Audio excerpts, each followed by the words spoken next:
Rock, metal, prog, and everything in between. If you're into rock, you've come to the right place. Welcome to this episode of Talkin Rock with Meltdown. Don't forget to follow the audio-only Talkin Rock podcast on all podcast platforms. And now, it's time for today's conversation. Here's Meltdown. Hey, Barry, good to see you, man. Good to see you. Good to be seen. Yeah, no doubt. So you guys have this, the Symptom Chipotle, Chipotle garlic sauce. I don't have the bottle because I took it home and I've been mowing on it. Good for you. And, I have one here. All right, perfect. Yeah, of course. You got to be a good salesman, right? And then you got these, That's right. you know, they got the Symptom chicken tortilla. You got the Symptom Chipotle smoked wings. Got all the Bloody Mary stuff. You got all sorts of stuff going on with this. Yeah, I had fun creating those recipes. That's my other passion when I'm home is I love to cook and especially stuff outside on the grill and whatnot. So this has kind of been a passion project for me. Torchbearer, the hot sauce company, went to the label and say, hey, any of your artists want to collaborate on a hot sauce? And they came to us and I said, oh yeah, that's something I want to do because I've half my fridge is hot sauces. If I were to be honest, I've got a problem. But so Vid over at Torchbearer, he and I just started talking and kind of come up with ideas of what I was looking for and what they kind of wanted to do. And I probably spent 6 months on it, sending samples back and forth and trying to more vinegar, less vinegar, more arrowroot, all these different things to try to get something really flavorful. And this is the first of 3 that we're going to do. That we did. We've already curated it, but we're going to release the other 2 later. Okay. But this first one, the Symptom sauce is really kind of more something you can use on just about anything, but I also didn't want it to be too spicy to where maybe if you're just getting into hot sauces or you don't like super hot things, you can still eat this and enjoy it. Yeah, it does have a little bit of zing to it for sure, but it's not overbearing. I'm not a huge one on really hot stuff. Do you like hot stuff? I do. I get a little crazy sometimes, but it has to have flavor. I don't like these hot sauces where it just takes your head off just for oh, look, I ate scorpion peppers. Why? I don't, it better have some flavor. Yeah. Well, of course, the Symptom comes from the symptom of being human. And it's like Metallica is really good at doing this too, where they take some of their songs and they put it on other things. Like Kiss used to just always put out like Kiss Coffins and Kiss Coffee and whatnot. But it's kind of cool how you're taking one of your latest hit songs and kind of incorporating that into this hot sauce. Yeah. With the success of Symptom and how much it's just grown and crossed over genres and stuff like that, we thought it'd be nice to kind of, as the flagship hot sauce, kind of have that correlation to something that's done so well and meant so much to a lot of people. That the song itself has really reacted to a lot of people, and brought in a lot of new fans to us. That it was kind of I think a match made in heaven, really, to be able to do that. And I never thought Shinedown would have a hot sauce, but I'm glad I was able to be part of it. Well, we'll talk about what you probably never thought Shinedown would do coming up. But do you already have the names for the other 2 ones that you were talking about? I do, and they're definitely nods to Shinedown and maybe to some of the past of Shinedown. So I think the super fans will really enjoy what we did.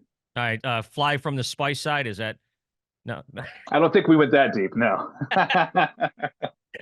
Well, that's pretty cool. So is this the first time that you've done something like this yourself, where you've gone outside the band and kind of brought this together?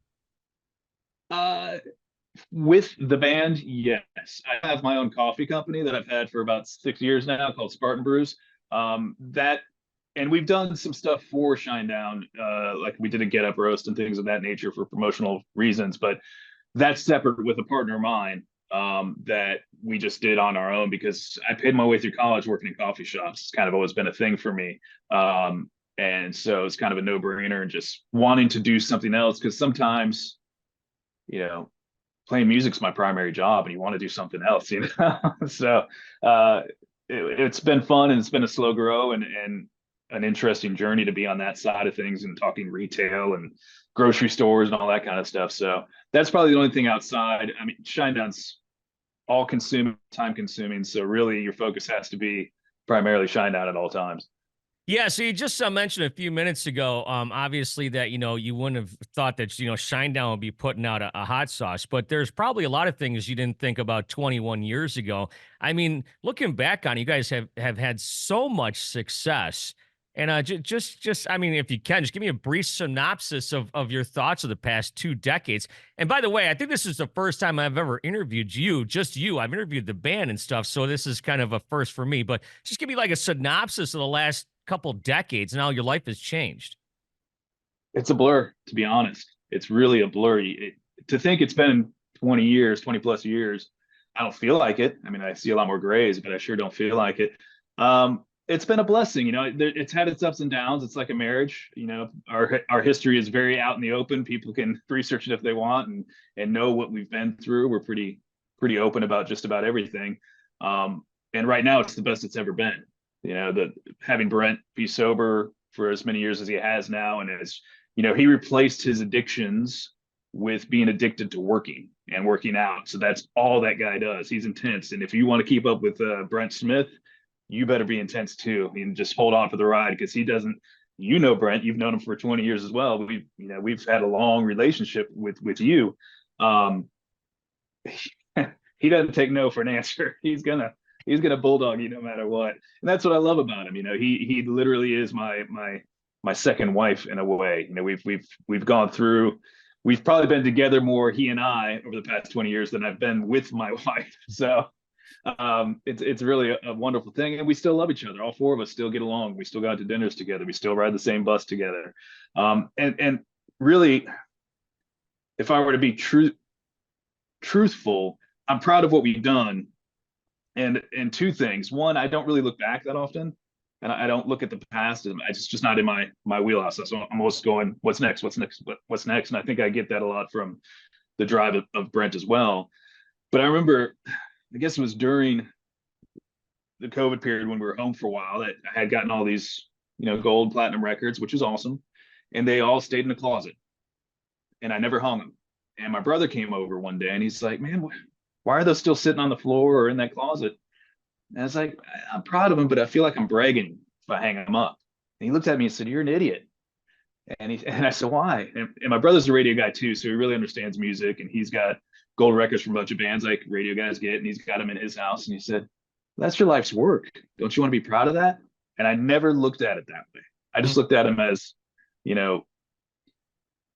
bragging medals that you put on the wall, And then I was like, oh, I guess that is my life's work, and I should be proud of that in that way. And now they hang prominently in my house here, in a nice spot. But it was kind of neat to see that outside perspective and go, oh, wow, that is my life's work. And we've been very successful through a lot of hard work, and we continue to do that. We don't sit still. So it's about working harder than we did on the last record for this record, and just keeping that momentum going. Yeah, don't come over to my house, because I have a whole room full of pictures of nothing but me and rock stars, and you guys are well represented with the I would imagine we are. yeah. With I guess you guys sent me a gold record for Amaryllis, which hangs prominently, and it's one of very few actually. It's the only one that an artist just went out of their way and just sent me without any prior warning, which was really nice. But no, it is cool to look back. And I said to myself when I started in this crazy business 35 years ago or something, that one day I'm gonna have kids and they're gonna think I'm the biggest loser on the planet. I'm like, look, I've hung out with Metallica. And they go, oh, that's dad rock. They're old. But I'll tell you what, dude, when their friends come over, what's the first thing they do? They take them in my rock room, Exactly. So that kids aren't supposed to think their parents are cool. My kid doesn't. I'm just dad. Right. Yeah, I got you.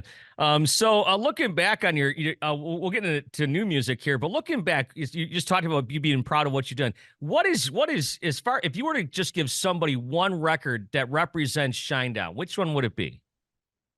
Oh, that's tough. Planet Zero is my favorite record, and I think that's a great representation of who we are, and we've made a lot of good records, but it is my favorite.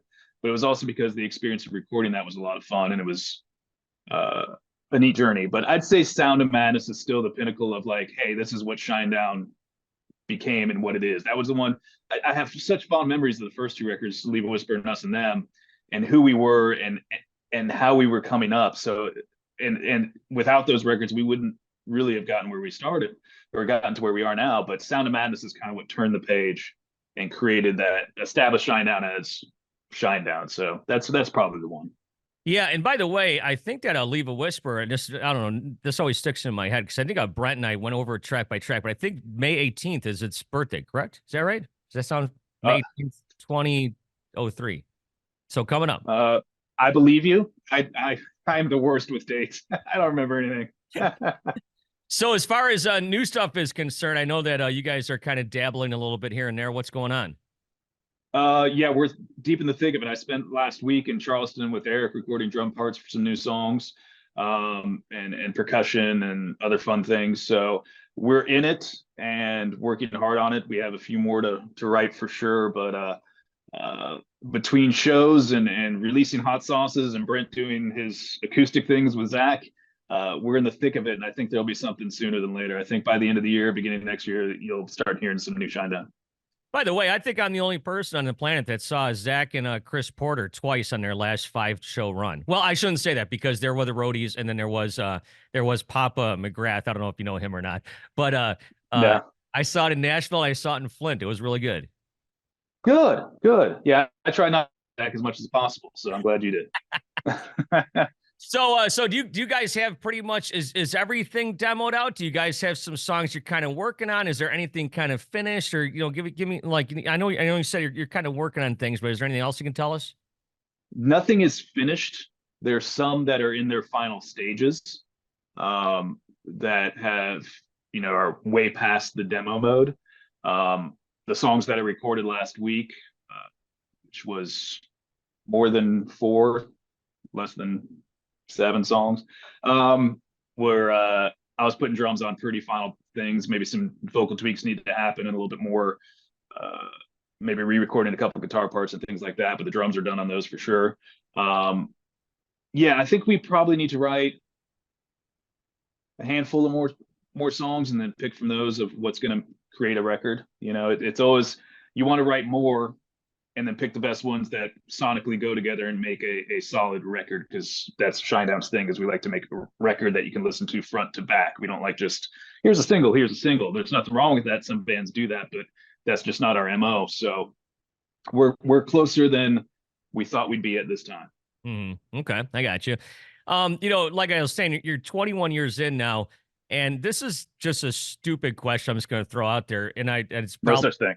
Yeah, it's probably going to be clickbait for somebody, but does the Rock and Roll Hall of Fame ever enter your mind? Nah. No, okay. But you're getting it. I mean, yeah, I can be close to being eligible. I think is it 20 or 25 years when you're eligible? I don't remember. 25, yeah. Yeah. If that honor happened, great, awesome. But our career is still growing. So I don't want to look at it as we're already Hall of Famers when we're still working, when we're still doing it, when we're still out in the trenches. So it's kind of like making a greatest hits record. We could make one now. We've had enough hits. But then it's almost like you create, it's already over. That was your greatest hits. No, we still got more hits to make. So I don't want to do that. Yeah, that makes perfect sense. By the way, you guys could put out a double greatest hits record. You guys have a lot in your pocket, don't you? A lot happens over 20-something years. Yeah, but there's a lot of bands that have 20 years on their belt and haven't found the success that you guys have been blessed to find. I am very, very lucky to be in a band with some very talented people and a talented lyricist named Brent Smith. That guy, the words that come out of his mouth, it's just unbelievable. You're like, where did that come from? I don't know. I wrote it down in my journal, I'm like, but here you are, you barely made it out of high school. You had to beg your gym teacher to pass you just so you could get out of that joint. And you're one of the most prolific writers I can possibly think of without trying. He tries. He works really hard at it, but he's just gifted with something. And Eric and Zach as well. I'm just lucky to count to 4 and hit things for the 3 of those guys, Yeah, right, exactly. Speaking of Eric, I texted him. I said, give me something fun to talk to Barry about. And he said, he gave me a list of things like, when you help your dad with beekeeping and different things like that. He goes, but on tour, he takes 5 showers a day. What is up with that? Well, I like to be clean. There was a time when you didn't have the luxury of getting showers on the road because not every club had them and your buses don't have them for sure. So, and I'm a heavy sweater. Brent and I are heavy sweaters. And when it's hot out or a festival, you get up, you go out, you do meet and greets and things of that nature, or the signings, and then you come back, you're sweaty and dripping. I'm like, I can't handle this. And then I go do my workout, pre-show workout, sweating in, and then after the show. So yeah, I might have issues, but I just like to be clean. I got you. Well, maybe do you do the ice bath too? Because last time I saw Brent, he just raves about the ice bath. My singer's insane. Yeah. I'm sure it is very good for you. Being a Southern boy, I hate the cold and I hate cold water. When it's touring winter up by your area, I'm miserable. I do not like the cold. So the thought of purposely putting myself in an ice bath sounds like hell. Well, it's so funny. Brent's like, yeah, just get 40 pounds of ice. I'm like, dude, I have to work every day. I got a job. I just can't walk around with 40 pounds of ice. It's so funny. He was talking to my friend and I last time we saw him. But well, listen, Barry. Yeah, well, when you live in a hotel room your whole life out of one suitcase, he can compartmentalize and get 40 pounds of ice. That is truth. No doubt about it. But I had the theme dress with the Carnival of Madness. So love it. I haven't seen that shirt in a minute. That one's well worn. I like it. Yeah. That one's a few years old. Well, listen, man. Good luck with everything. I'm gonna try to make it up to mid Michigan here in early June and see you guys. And safe travels. And once again, congratulations on the hot sauce here. Thank you. Thanks for taking the time. It's always good to see you.